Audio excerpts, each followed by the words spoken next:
This week in VCT, Riot announces the VCT 2025 schedule, viewership from every regions are in, and who do I think is going to win in the grand final against Edward Gaming and Team Heretics.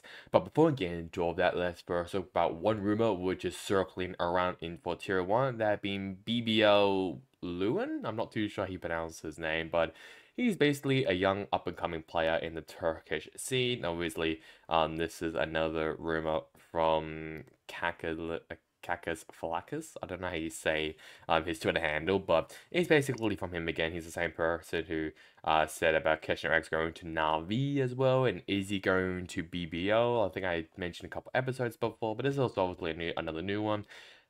Is he like going to be like Root and Rians? Possibly. Could be like Yida J, possibly as well. But I mean, I'm always excited to see these young up-and-coming players get a shot at Tier 1. And obviously, I mean, BBL, not really the best team so far that we've seen in partnership, but they can easily surprise us with some great additions, and it looks like they are working pretty well right now. I mean, they already have Izzy and I think they also have another player as well coming up, which I mentioned beforehand, but I can't remember the name of. But now Lewin or Leah, I don't know how you say his name. I'll be honest, but that's also another player that might be joining BBL. So watch out for more roster rumors about BBL in the coming future. Now, let's talk about VCT 2025, as Riot have now officially announced the schedule for next year's VCT season. So, this is basically a massive W, I'll be honest, for the schedule. Firstly, the biggest one is that kickoff will now be starting in January. I think this year started February, I believe, and it was a very, very long off season. But now they've shortened it. How they've also even extended the calendar as well, as Champions will be now ending in October. Game changes will be also ending. It will be starting and ending in November, so that's also a good sign there. Challenges as well will be starting at the same time as kickoff, which will be in January for I think split one, I guess we'll say, for 2025. And then obviously challenges split 2 and split 3 as well. Ascension will be during champs, it looks like, on the schedule, including as well the next part of challenges for 2026 and the off season as well. And Premiere will always literally be an ongoing thing. They've also announced as well the locations for Masters and Champions. So first in February for the first Masters event, we'll be going to Bangkok, Thailand, which is very, very interesting. It was literally Bangkok. They hosted the 2024 Ascension Pacific tournament, which actually was really, really good. I was like Blade winning in front of the home crowd was scary, so that was great there. And then for the second Masters event, we have Toronto. So we'll be going now to Toronto, Canada for the second Masters event, which is also pretty cool. I think a lot of people are really excited about Toronto, Canada.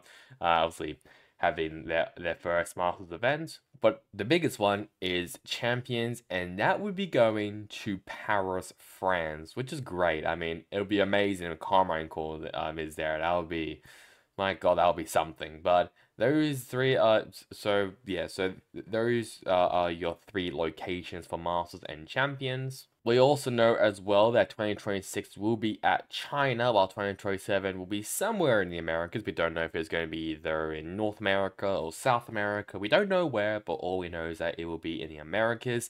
Now, for the format, especially for the kickoff, now that there's now 12 teams in every region, it will be now in a double elimination bracket, which is great. It's amazing. And by judging as well from the video that they posted, it looks like the top 4 teams from champs will be having a bye round, if that makes sense. So let's just say for Americas, it will be what, like Leviathan, Sentinels, Crew, and G2. All those 4 teams will have a bye on the first round. So I think that's how it's going to be working out, but I'm not really too sure.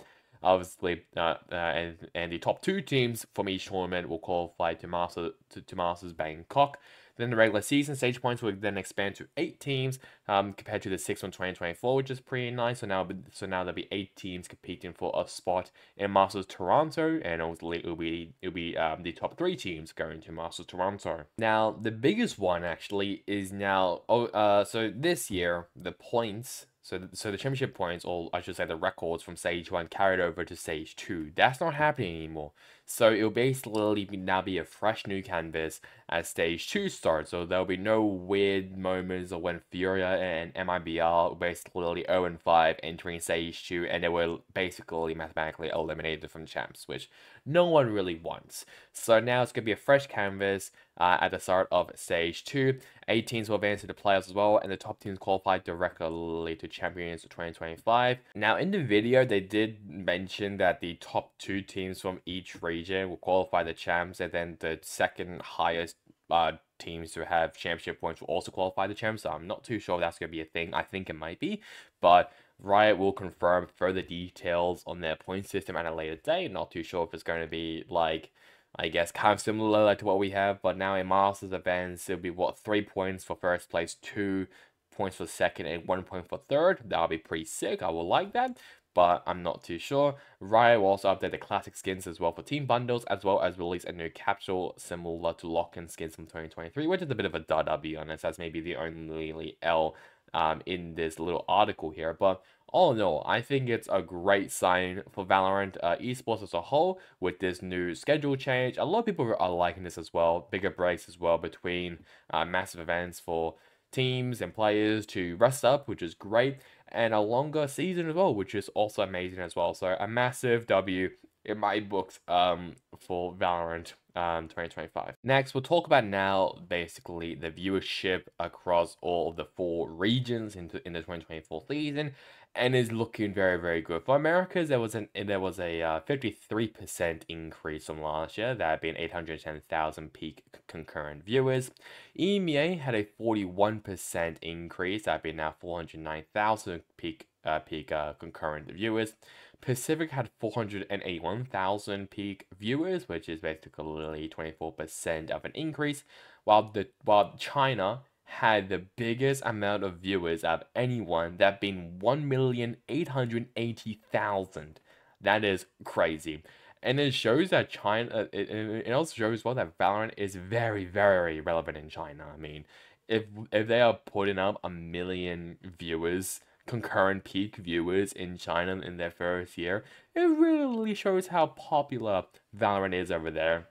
Americas, I mean, they had the most increase, well, that being 53%. So that's also a great sign there for Americas. I guess maybe because Sentinels was a bit more competitive and G2 Esports was there, and there's a bit of a storyline as well with Leviathan and stuff. So that might be it as well. EMEA had the lowest amount of viewers, which I am not surprised about. I feel like EMEA, that's like a very CS-centric region in my opinion. I mean, there's obviously a lot of well-known CS pros, obviously in the game. So, but I'm not really surprised that EMEA had the least amount of viewers out of the 4 regions. Pacific was pretty good, but that's obviously because Pacific is kind of the hub of esports, I'll be honest. I mean, South Korea, obviously, but to be fair, South Korea, they've kind of, I mean, I wouldn't say the teams have really struggled. Genji obviously won in Shanghai, but it took them quite a while to win a tournament. So, yeah, that's really about that. But I mean, it's a good showing for Valorant as a whole for this year, and hopefully it does increase over time. Maybe it might maybe plateau a bit, or maybe just flatline. But as long as Valorant and Riot keeps up these very consistent views, then it'll be good for the entire ecosystem and esports scene as well for Valorant. Now let's move over now to some roster changes that have been first Plict, who has officially left Wolves. I mean, I'm not surprised about this whatsoever. I didn't really like him as the IGO. I think I made that quite clear. I'll be honest in many episodes here. But where could he really go?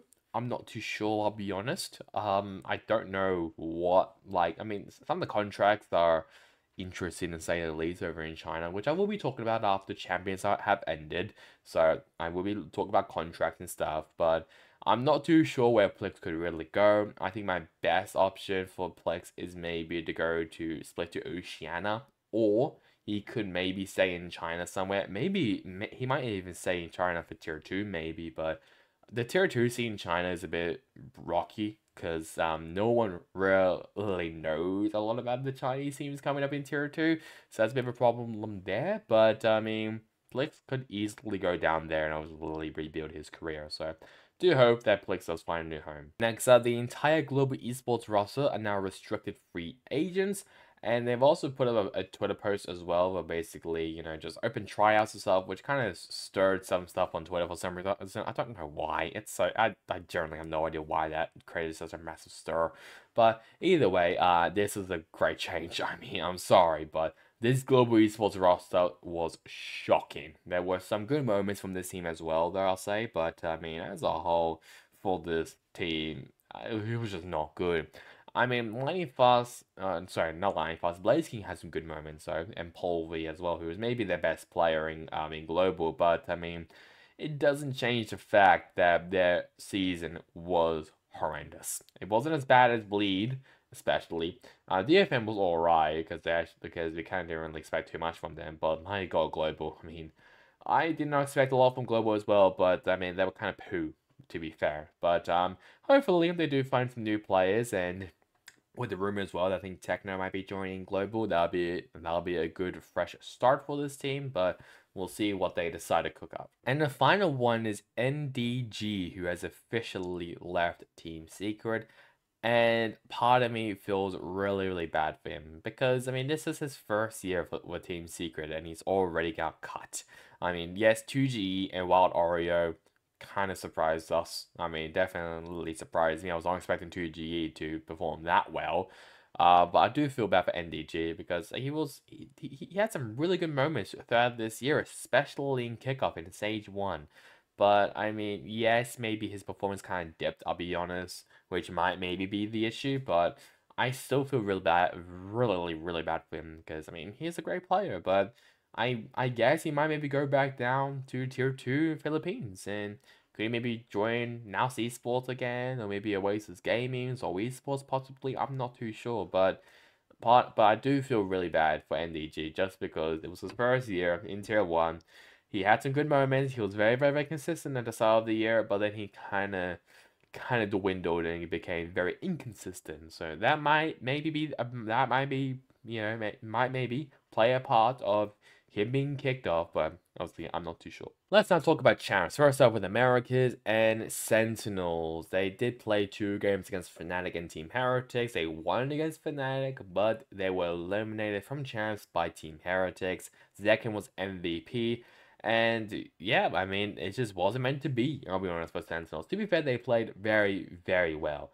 But the Heretics game, they were very sloppy. Map 1 was really, really good for Sentinels. And then map 2 and 3, they just started dwindling. I mean, Heretics, they just look like the better team, I'll be honest, in that game. And it kind of paid off for Heretics especially, but I do feel bad for Sentinels as this was maybe their best season since 2021. I'll be honest when they won Masters Reykjavik, but that's really all what they did, and they weren't really competitive at really anywhere else. I'll be honest for Sentinels other than Masters Berlin, where they basically were out immediately from the playoffs. But here, maybe a better season. Yes, they missed on Shanghai, but they won in Madrid. They came top 4 in champs, which is their best result. So it's pretty good so far for Sentinels, but I mean, there is a part of me which does feel bad for Sentinels, but there's also part of me as well that I mean, at least we won't be having some brain dead people in chat basically screaming out Sentinels, so that's a good sign there. But I mean, Sentinels as a team as a whole, very, very, very good this year, but they just came out a bit short. And it doesn't get any better for Americas, as Leviathan will also eliminate from champs after being beaten by Edward Gaming and Team Heretics. Mazzino was MVP on both of them. And yeah, they just did not look like the Leviathan I was expecting. Kind of what I expected, I'll be honest, like from Stage 2. I mean, Stage 2, they look like one of the best teams in the world. But then when they get to an international event, they look mid and basically contenders, but not grand final contenders, I shall say. But I mean, like it just like as well for Sentinels. I do feel bad for them, but at the same time, Leviathan were basically nowhere in Master Shanghai. They were pretty good in Stage 1. Stage 2 as well, they looked dominant. Kickoff, they like they were eliminated, I'm pretty sure, by Sentinels or Loud, I believe. So I mean, they didn't make it to Madrid, but at least they made it to Shanghai. But it was a really shit performance from that team. But then they made the champs pretty good. They made it to the playoffs. They made it to top four. But then they kind of faltered by against another EMEA team of Heretics, who basically have killed like the two most popular EMEA team. Sorry, America teams. I'll be honest. So I mean, do feel bad for Leviathan, but hopefully they do bounce back coming to next year. Moving to China, which is only just one team, that being Edward Gaming. They beat a Leviathan, which means they're now in the grand final. What the fuck? Okay, now I was not expecting on my bingo card for this year in 2024 that Edward Gaming and basically the Chinese region will be competitive in not only champs but in possible contention of winning the grand final, of winning champions, of becoming the best team in the world in China's basically first year of competition. That is crazy to me, and I never expected this. I just mean shout out to everyone from Edward Gaming. Chishu had maybe one of his best games. Smoggy has been really consistent and might maybe be the backbone of this team. Call me a Smoggy simp however you want, but he is the backbone of this team, and I'm sorry, Ray, but you can't deny that. He's been so good for this team as a whole, and maybe the most consistent player as well for this team. Kang, yes, was MVP, but it doesn't change the fact that Smoggy was very good. Basically anchoring every single side that Edward basically tells them to do. He's just been so good. So I don't know what else to say. I mean, Edward, they are gaming, and they are very good so far. And it's impressive as well to see how much they have improved throughout this year. Yes, they are the only team to win both, like, not only kickoff, but also both stages as well. So the talent is definitely there. But we didn't see it a lot in international events. But now that they've been this competitive, this definitely has put China on the map, basically, of being contenders of every single event they are also a part of. I mean, hell, look at FPX Ma Shanghai. Yes, they were eliminated immediately, but at least they played very well. They took maps of foot and Team Heretics as well, especially as well in this event. They took a map of Heretics, who are now in the grand final. FPX well almost won against Edward Gaming in the grand final stage too, and won against him as well in the regular season. I mean, what else do you really have to say about this region? This region of China have just been slowly improving. All they now need to work on is not have Edward Gaming be the only the only Chinese team to make it to the playoffs. So they traced it, yeah, this time, but they kind of struggled. But they need more of the Chinese teams to make it to playoffs, and then everyone will be fearing China. Moving now to EMEA, first off, Team Heretics. They played the most games out of anyone this week, that being 3, and they won all of them. DRX, Sentinels, and Leviathan. Miniboo was MVP against DRX and Leviathan, I'm pretty sure, while Reigns was MVP against Sentinels. I mean, this team had just been locked in, and Miniboo has impressed me a lot, especially in that DRX game where I'm pretty sure he was overwhelmed with emotions, and he has been really good for this team. Yes, Wood has basically obviously turned it up in Miles of Shanghai.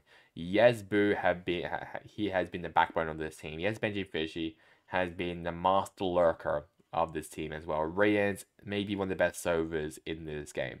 But Miniboo, not a lot of people really expecting Miniboo to do a lot of things. He struggled a bit in Masters Madrid. He didn't play at all in Masters Shanghai.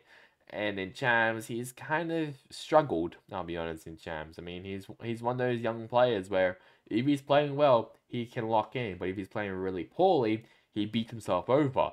So, but now that Miniboo has shown that his level of maturity have improved, and as well his mental as well in the game have also improved, it shows that how this Heretics team could easily beat that Edward game in the grand final. But obviously, with different factors and stuff, it could happen or it could happen. But Heretics, they are maybe the team of the year. I'll be honest, in my opinion, and let me explain why. They made it to the grand final kickoff. Yes, they lost, but they made it to the grand final of kickoff. Yes, they made it to Madrid. They kind of faltered there in front of their home crowd. But then they bounced back into stage 1, and they were very, very competitive. I think they came, I can't remember where they came, I'll be honest, but they were very, very competitive there. They went to Mount Shanghai, and they went to grand final. Stage 2 comes along. Yes, they were out of Fnatic, by Fnatic, I believe, but still very, very, very competitive. Now they head over now to Champs, and they're in the grand final again.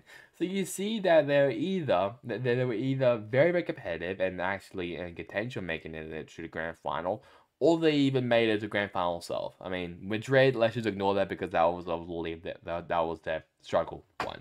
But Heretics, the whole this like so far this year, have been maybe the best team of EMEA. And the final one is Fnatic, which obviously it was the rivalry relatively resuming from 2021, Sentinels versus Fnatic, but this time Sentinels got their win against Fnatic. Chronicle was MVP, eliminated from Champs well by Fnatic.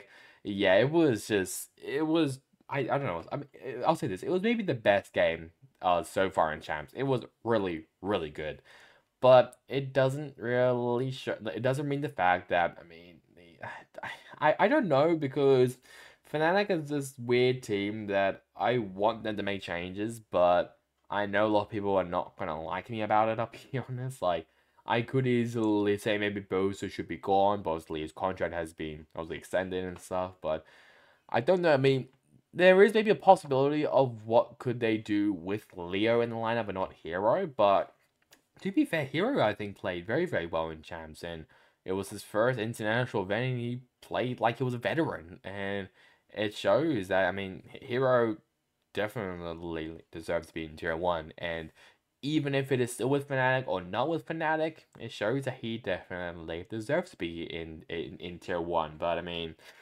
I I don't know, because I don't know, because here's the thing: Fnatic are in a bit of are in a bit of a tricky situation. Like, do they keep Hero and bring in Leo, or do they just make some roster changes as well? I'm not too sure. I think everyone's contracts are still fine except for maybe Hero, Leo. I think maybe as well. Maybe I'm wrong. I can't remember. I think both are actually signed an extension, so I think he's there until 2025 or 2026, I believe. But obviously, we will be talking about contracts later.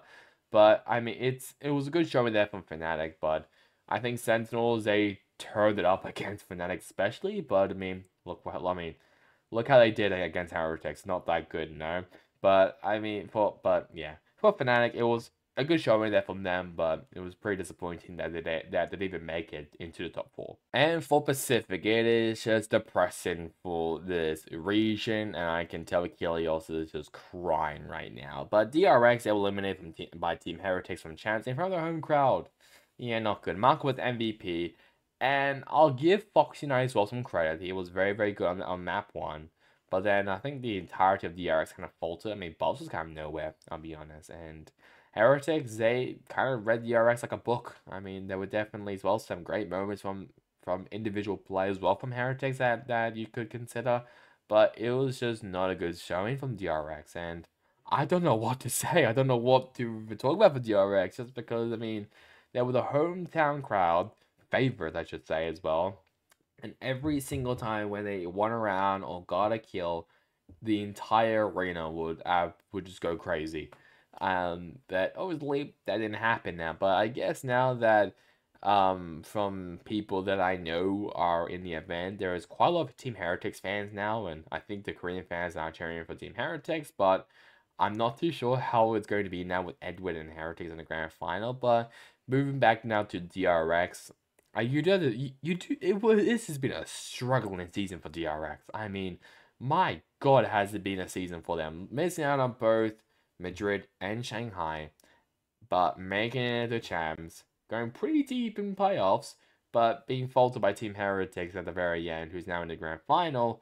Yeah, that just kind of shows DRX's season, I'll be honest, in a nutshell. Now, who do I think is going to win at Champs in Seoul, South Korea against Edward Gaming or Team Heretics? Now, these two teams have a lot of pros, some cons, but a lot of pros in, like, I'll be honest, for both of these teams. Both of these teams have a lot of firepower. Both of these teams have great IGLs, Nobody and Boo. So that's going to be a great battle, I'll be honest, of the IGLs. They obviously as well have great young duelists on Minibu and Kang Kang. and that's gonna be a very crucial matchup as well. Benji, Fishy, and Smoggy as well. That's gonna be very important of the lurkers, of who's going to lurk the most, who is going to get the most value while lurking as well. So this is gonna be a very interesting game because Heretics, depends on what map they play. They let Benji just lurk wherever, and he gets a pick, and he creates impact on the round. About while for Edward Gaming, they put a lot of I guess a lot of resources onto Kong to perform and to get a pick as well. And how we have seen that he is a very capable player in the duelist role for that team. I mean, Rayans and Root, the two initiators, gonna be interesting. It's gonna be interesting. It's gonna be interesting to see how they go against Simon and Nobody. I mean, Simon, he has been very impressive so far as well, and making it as well to a grand final in his first ever international event is very impressive. So I have to give Simon props there. But it's been very good so far for Edward Gaming and Team Heretics as a whole as well this season. Maybe it's a bit more for Heretics. Edward Gaming, yes, they have won every single domestic event in China. But if we're talking about international events, Team Heretics probably hasn't beaten, considering they have made it to the grand final before. But if I were to say who's gonna win, oh, it's difficult because I will love both of these teams to win champs. I'll be honest. It'll be a great story for Heretics to not be the Cinderella and not I should say not be the bridesmaid, to always come second. Anyway, gaming, it'll be great for China to get their first international win. It'll be amazing, and oh, I'm not too sure now because both of these regions have not won this year. I mean, Americas and Pacific, both of them already have trophies. Centrals with Madrid and Genji with Shanghai. So this is the battle of who's going to be left with a trophy or empty-handed. I am going to say I think who's going to win at champs by just pure performance and what I've seen so far from this team is Edward Gaming, and that's not even because of the advantage of the map meter. Edward Gaming this event have been so good. Team Heretics have kind of struggled in some maps and some games as well. I mean, hell, look at against FPX. But the Edward Gaming, they've been looking really good. Yes, they were basically coming in the second seed of Group D, I believe. So I was believe yes, and maybe some discrepancy there as Heretics were the first seed of Group B, which is basically the group of death. But from what we've seen of Edward Gaming so far in this whole event, Edward Gaming hasn't beat in my opinion. So, but obviously that's my opinion. Sound off as well in the comments below on who you think is going to win in the grand final against Edward Gaming or Team Heretics later this afternoon. And that's really about it for this episode of This Week in VCT. Now like you know, guys, to like, comment, and subscribe. It would really help me, especially on this channel. I will be over in Japan though, so I'm not too sure if I will be able to actually make more of these videos, but hopefully I will be able to. So watch out for a video sometime next week about that. So that's really about it for me. Hope you guys enjoyed it. Catch you guys on next time in the next one. Goodbye.